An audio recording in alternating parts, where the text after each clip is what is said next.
आप सभी को नमस्कार। एक बार फिर से ज्ञानकोश यूट्यूब चैनल में आप सभी का स्वागत है। जैसा कि आप सभी को पता है, हम हड़प्पा सभ्यता के बारे में पूरी तरह से पढ़ चुके हैं विस्तार पूर्वक, लेकिन आज की वीडियो में हम हड़प्पा सभ्यता से संबंधित कुछ एग्जाम्स में पूछे गए महत्वपूर्ण प्रश्नोत्तर पर विचार करेंगे। तो चलिए शुरू करते हैं। आज के वीडियो में सिर्फ वो प्रश्न रहेंगे जो अभी तक बहुत बार पूछे गए हैं। तो चलिए ध्यानपूर्वक सुनते हैं, विचार करते हैं। पहला क्वेश्चन, हड़प्पा की सामाजिक व्यवस्था थी, तो हड़प्पा की सामाजिक व्यवस्था कैसी थी? तो हड़प्पा की जो सामाजिक व्यवस्था थी वो समतावादी थी, अर्थात इसका ऑप्शन ए सही रहेगा। हड़प्पा की सामाजिक व्यवस्था सदैव समतावादी रही थी, क्योंकि हड़प्पा की खुदाई में उच्च वर्ग और निम्न वर्ग के लोगों के मकान एक साथ ही मिले हैं, परंतु उनमें कोई भेदभाव का कोई साक्ष्य नहीं मिला है। इसलिए हम कह सकते थे कि समाज में लोगों का तो विभाजन था, लेकिन भेदभाव नहीं था। इसलिए हड़प्पा की सामाजिक व्यवस्था कैसी रहेगी? तो हड़प्पा की सामाजिक व्यवस्था रहेगी समतावादी। उसके बाद हम बढ़ते हैं अगले क्वेश्चन की तरफ। कौन सा कथन हड़प्पा सभ्यता के लिए सही है? तो इसमें से कौन सा कथन हड़प्पा सभ्यता के लिए सही है? इसका आंसर होगा सी, पशुपति उनके द्वारा पूजा जाता था। बिल्कुल सही है कि पशुपति की पूजा होती थी। हमने पिछली वीडियोस में पढ़ा है कि ऐसे साक्ष्य मिले हैं कि हड़प्पा के जो लोग थे वे पशुपति की पूजा करते थे। घोड़े के प्रमाण जरूर मिले हैं, लेकिन बलिदान का कोई वहां पर अभी तक साक्ष्य नहीं मिला है। गाय के बारे में हमने नहीं पढ़ा है, बल्कि एक कुबड़ वाले सांड के बारे में पढ़ चुके हैं। और संस्कृति आमतौर पर स्थिर नहीं थी, तो इसका आंसर क्या रहेगा सही? हड़प्पा सभ्यता के लिए पशुपति उनके द्वारा पूजे जाते थे। हड़प्पा सभ्यता के लोग पशुपति शिव की पूजा करते थे। मोहनजोदड़ो की खुदाई में मुद्रा पर अंकित पशुपतिनाथ शिव की मूर्ति मिली है। उनके धार्मिक जीवन में पशुपतिनाथ का विशेष महत्व था, जिन्हें आधुनिक शिव का आदि रूप भी कहा जाता है। तो इसका सी आंसर होगा सही। उसके बाद बढ़ते हैं अगले क्वेश्चन की तरफ।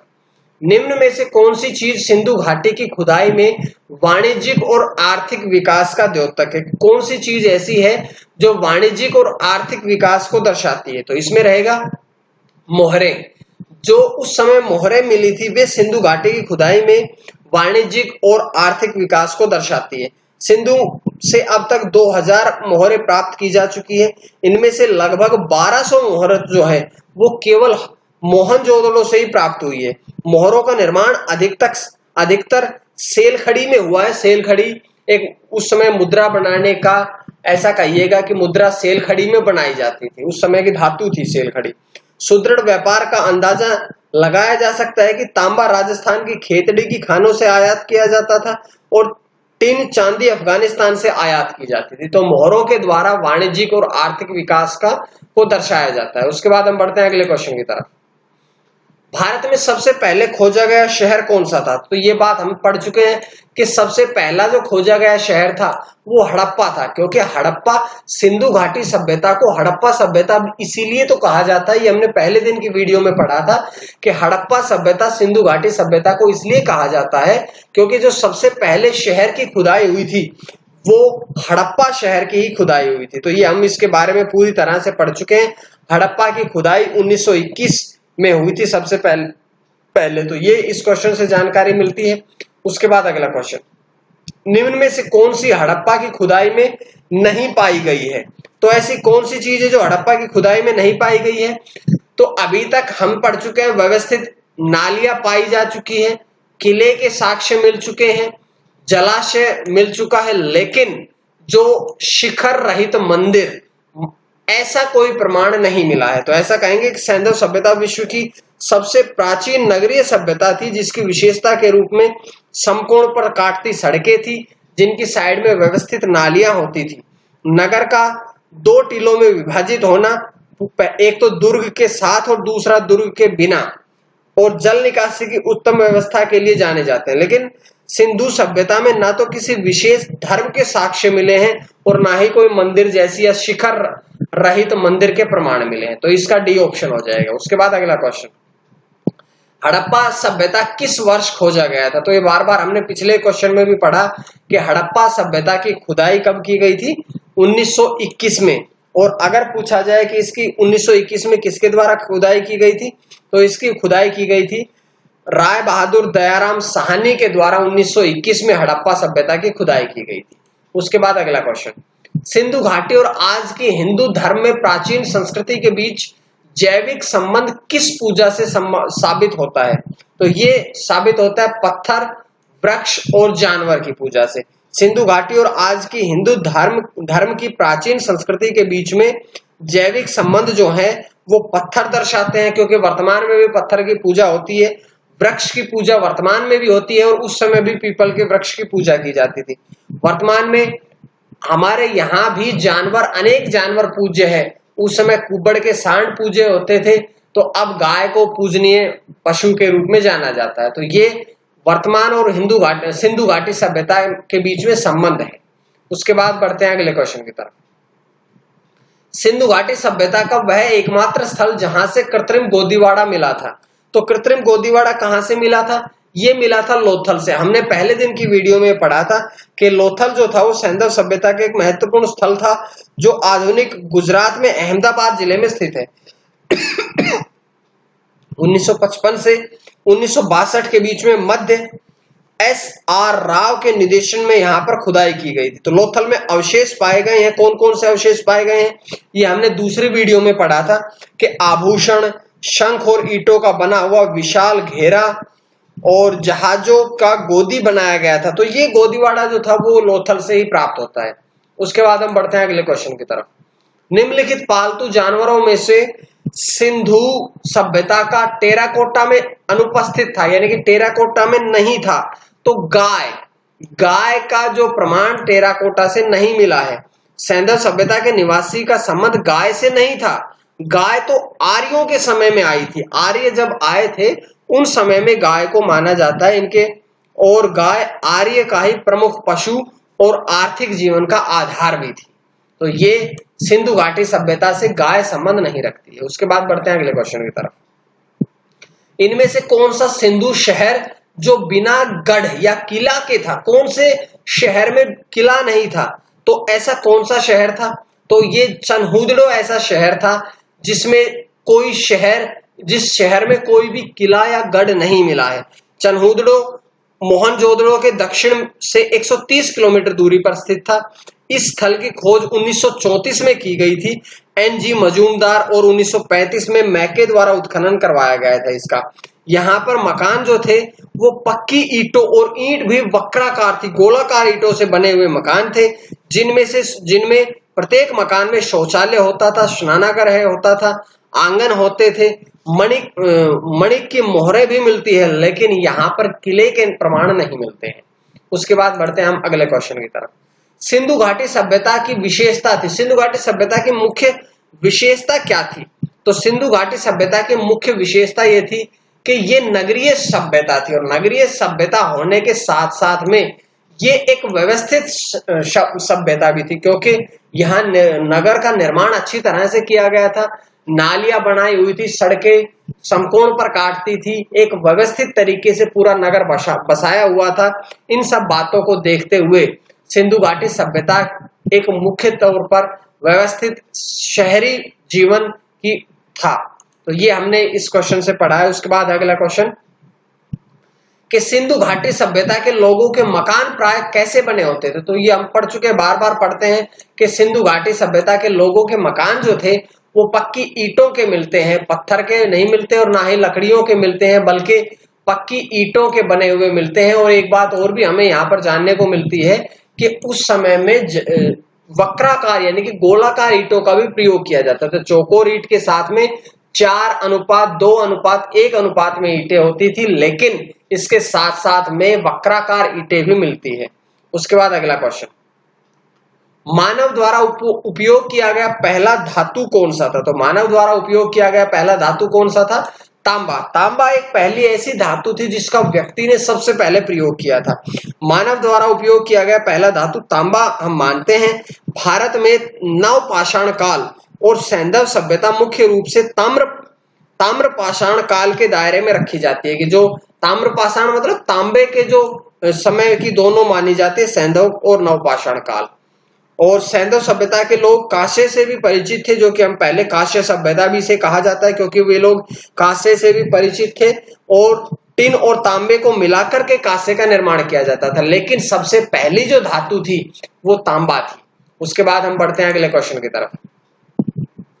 देवी मां की पूजा संबंधित थी, तो देवी मां की पूजा जो थी वो सिंधु घाटी सभ्यता से संबंधित थी, क्योंकि सैंधव सभ्यता समाज में मात्र सत्तात्मक समाज था। हम पहले पढ़ चुके हैं ये बात है कि जो सैंधव सभ्यता समाज था वो मात्र सत्तात्मक था। यहाँ से कई टेराकोटा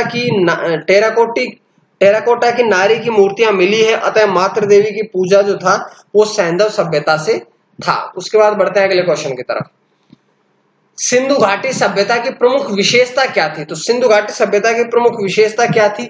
ये नगर सभ्यता थी। अभी पिछले क्वेश्चन में भी हम ये बात पढ़ चुके हैं, उसके तो इसलिए ज्यादा समय नहीं लगाएंगे। अगला क्वेश्चन, मोहनजोदड़ो का सबसे बड़ा भवन कौन सा था? तो मोहनजोदड़ो का सबसे बड़ा भवन था अन्नागार, विशेष अन्नागार इसका मुख्य रूप से सबसे बड़ा भवन था। मोहनजोदड़ो सिंध के लरकाना प्रांत में सिंधु नदी के तट पर स्थित है और 1922 में इसकी खोज राखलदास बैनर्जी ने करवाई थी। तो ये बातें हम पढ़ चुके हैं। उसके बाद निम्नलिखित विद्वानों में से हड़प्पा सभ्यता का सर्वप्रथम खोजकर्ता कौन था? तो सर्वप्रथम खोजकर्ता कौन था? दयाराम साहनी, जिसने 1921 में हड़प्पा शहर की खुदाई करवाई थी। उसके बाद अगला क्वेश्चन, कालीबंगन स्थित है। देखिए सबसे पहले कालीबंगन स्थित है, ये बात हम पढ़ चुके हैं, लेकिन एक यहां से एक और भी इंपॉर्टेंट बात पढ़ते हैं कि कालीबंगन तो मान लिया राजस्थान में स्थित है, घग्गर नदी के किनारे स्थित है और 1953 में एक घोष द्वारा इसकी खुदाई की गई थी। लेकिन कालीबंगन का अर्थ क्या है? कालीबंगन का अर्थ यह है काले रंग की चूड़ियां। ये बहुत बार एग्जाम में पूछा जा चुका है कि कालीबंगन का अर्थ क्या होता है, तो आप लोग जरूर इसको पढ़िएगा। उसके बाद अगला क्वेश्चन, हड़प्पा वासी किस वस्तु के उत्पाद में अग्रणी थे? हड़प्पा सभ्यता के जो लोग थे वो सबसे ज्यादा अग्रणी किस वस्तु के उत्पादन में थे? तो हमने ये भी बात पढ़ चुके हैं कि कपास की खोज का मुख्य श्रेय किसे जाता है। ये क्वेश्चन हमने पहले दिन पढ़ा था। तो कपास के उत्पादन का या कपास की उत्पत्ति का जो श्रेय है वो हड़प्पा के लोगों को ही जाता है। तो वे कपास के जो उत्पादन थे उसमें अग्रणी थे। उसके बाद आज का 20वां क्वेश्चन, निम्नलिखित में से किस द्रव्य का प्रयोग करके हड़प्पा काल की मुद्राओं के निर्माण में मुख्य रूप से किया जाता था? तो इसका प्रयोग करते थे टेराकोटा। टेराकोटा जो थी वो एक ऐसी मुद्रा थी ना, मुद्रा बनाने के लिए टेराकोटा का प्रयोग किया जाता था। ये हड़प्पा निवासी जीवन में व्यापार का बहुत अधिक महत्व रखते थे और व्यापार जो था वो मुद्राओं के द्वारा नहीं बल्कि वस्तु विनिमय के द्वारा होता था, लेकिन मुद्राओं के निर्माण के लिए टेराकोटा का प्रयोग किया जाता था। उसके बाद अगला क्वेश्चन, सिंधु घाटी सभ्यता का विशाल स्नानागार पाया गया है। तो इसका विशाल स्नानागार कहां पर पाया गया है? मोहनजोदड़ो। मोहनजोदड़ो में ही विशाल स्नानागार पाया गया है। ये सारे के सारे साक्ष्य जो हैं वो विशाल स्नानागार के वो मोहनजोदड़ो से ही मिले हैं। इसके चारों ओर सीढ़ियां भी थी जिसमें नीचे उतरा जाता था। कमरे भी मिले हैं जो संभवतः महाविद्यालय के रूप में माने गए हैं। और इस स्नानागार का मुख्य उपयोग जो था वो आम जनता के लिए विशेष आयोजन पर ही किया जाता था। उसके बाद बढ़ते हैं हम अगले क्वेश्चन की तरफ। निम्नलिखित में से किस देश ने भारत से मोहनजोदड़ो के प्रसिद्ध नर्तक कन्या की प्रतिमा वापस देने के लिए कहा है? तो ये कहा है पाकिस्तान ने। पाकिस्तान ने ये कहा है कि कांसे की मूर्ति की जो कांसे की नर्तकी जो बनी है जो मूर्ति वो मोहनजोदड़ो के लरकाना जिले से मिली है और लरकाना जिला वर्तमान में पाकिस्तान में है। तो पाकिस्तान ने मांग की है कि वो जो मूर्ति है जो कांसे की बनी हुई नर्तकी की मूर्ति है उसे भारत वापस करे, लेकिन ये संभव है नहीं। उसके बाद अगला क्वेश्चन, सिंधु अर्थव्यवस्था की ताकत थी। तो सिंधु अर्थव्यवस्था की मुख्य ताकत क्या थी? कृषि। वे लोग मुख्य रूप से सिंधु घाटी के जो लोग थे वो मुख्य रूप से कृषि पर आधारित रहते थे, कृषि पर निर्भर रहते थे। सिंधु अर्थव्यवस्था की ताकत कृषि अधिशेष था। यही कृषि अधिशेष इनके व्यापार वृद्धि के लिए जिम्मेदार था। अतः बढ़ते कृषि अधिशेष और उसी अनुपात में बढ़ते व्यापार से सभ्यता नगरीकरण की ओर बढ़ चुकी थी। तो कृषि के साथ साथ में व्यापार भी इनकी ताकत थी। लेकिन अगर मुख्य पूछा जाए, अगर ऑप्शन दोनों हो तो दोनों करेंगे, लेकिन केवल कृषि और व्यापार दोनों है तो इनमें से एक चूज करना पड़े तो हम पहले कृषि को करेंगे। उसके बाद हम बढ़ते हैं अगले क्वेश्चन की तरफ। सबसे प्राचीन सभ्यता का नाम बताइए। तो सबसे प्राचीन सभ्यता कौन सी मानी जाती है? तो सबसे प्राचीन सभ्यता जो थी वो मेसोपोटामिया मानी जाती है। विश्व की सबसे प्राचीन सभ्यता मेसोपोटामिया की सभ्यता है। मेसोपोटामिया शब्द का यूनानी अर्थ है दो नदियों के बीच। मेसोपोटामिया को यूनानी भाषा में कहा जाता है दो नदियों के बीच की भूमि। ये ईरान की दजला और फरात नदियों के बीच में पड़ता है। मेसोपोटामिया जो है वो कहां पर पड़ता है?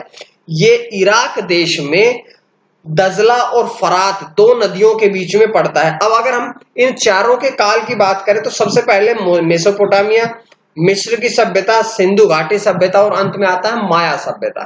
तो ये वैसे मेसोपोटामिया को हम मिस्र की सभ्यता को सिंधु घाटी चारों के चारों समकालीन ही कहेंगे, लेकिन जब क्रम की बात आएंगी तो सबसे पहले मेसोपोटामिया रखा जाएगा। उसके बाद आगे 25वां क्वेश्चन, निम्नलिखित में से कौन सा सिंधु घाटी सभ्यता का स्थल पाकिस्तान में है? तो पाकिस्तान में कौन सा स्थल है? यह है हड़प्पा। हड़प्पा के साथ साथ में मोहनजोदड़ो भी पाकिस्तान में है, ये हम चर्चा कर चुके हैं। उसके बाद है 26वां क्वेश्चन, सिंधु घाटी सभ्यता के लोग किसकी पूजा करते थे? पशुपति शिव की पूजा करते थे। विष्णु, इंद्र और वायु देवता के स्थान पर वे पशुपति शिव की पूजा करते थे। ये बात हम पहले क्वेश्चन में पढ़ चुके हैं। उसके बाद है 27वां क्वेश्चन, सही मिलान करिएगा। तो सही मिलान करने में आंसर आएगा जो मोहनजोदड़ो है उसमें क्या मिला है? उसमें मिला है विशेष स्नानागार। अगर हम हड़प्पा की बात करें तो हड़प्पा में मिले हैं पुजारी की मूर्ति। कालीबंगन की बात करें तो कालीबंगन में क्या मिला है? कालीबंगन में मिले हैं जुते हुए खेत। और लोथल में क्या मिली है? बंदरगाह। तो ये क्रम कौन से ऑप्शन में है? ये ऑप्शन नंबर 1 में है। तो ध्यान रखिएगा, मोहनजोदड़ो में विशाल स्नानागार, हड़प्पा में पुजारी की मूर्ति, कालीबंगन में जुते हुए खेत और लोथल से डाकयार्ड यानी कि डाकयार्ड या बंदरगाह के प्रमाण मिलते हैं। उसके बाद अगला क्वेश्चन, सिंधु घाटी सभ्यता के शहरों की गलियां कैसी थी?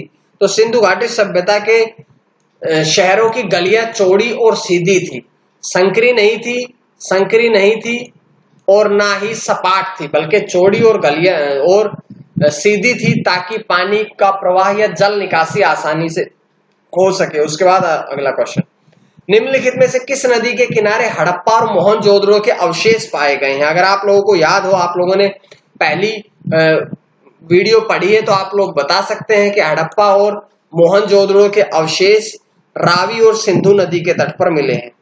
तो ये क्वेश्चन था 29वां। उसके बाद हम बढ़ते हैं आज के आखिरी महत्वपूर्ण प्रश्न की ओर, सिंधु घाटी सभ्यता की लिपि कौन सी है? तो बहुत इंपॉर्टेंट क्वेश्चन है। लिपि तमिल है, खरोष्टी है, ब्राह्मी है या अज्ञात है? तो आप लोगों से मैंने बताया था कि हड़प्पा या सिंधु घाटी सभ्यता की लिपि को अभी तक पहचाना नहीं जा सका है, और अगर पहचाना नहीं जा सका है, पढ़ा नहीं जा सका है, तो उसे हम क्या कहेंगे? अज्ञात कहेंगे। तो ये थे आज के कुछ महत्वपूर्ण हड़प्पा सभ्यता से संबंधित 30 प्रश्न। उम्मीद है आप लोगों को पसंद आए होंगे, और अगर पसंद आए तो आप लोग इसी प्रकार से हमारे साथ जुड़े रहें। ज्ञानकोश यूट्यूब चैनल को सब्सक्राइब करें ताकि आपको इसी प्रकार से वीडियोस मिलती रहें। अब मैंने आपको हड़प्पा सभ्यता कंप्लीट करा दिया है। इसके बाद हम नया टॉपिक लेंगे, पढ़ेंगे, फिर उसके क्वेश्चन आंसर करेंगे। तो आज के लिए इतना ही। माँ सरस्वती की कृपा आप सभी पर बनी रहे। आप सभी का बहुत बहुत धन्यवाद। और डिस्क्रिप्शन में अगर आपने अभी तक नहीं पढ़ा है तो डिस्क्रिप्शन में इसके सारे PDF पढ़ लीजिएगा या सारे वीडियोस देख लीजिएगा। धन्यवाद।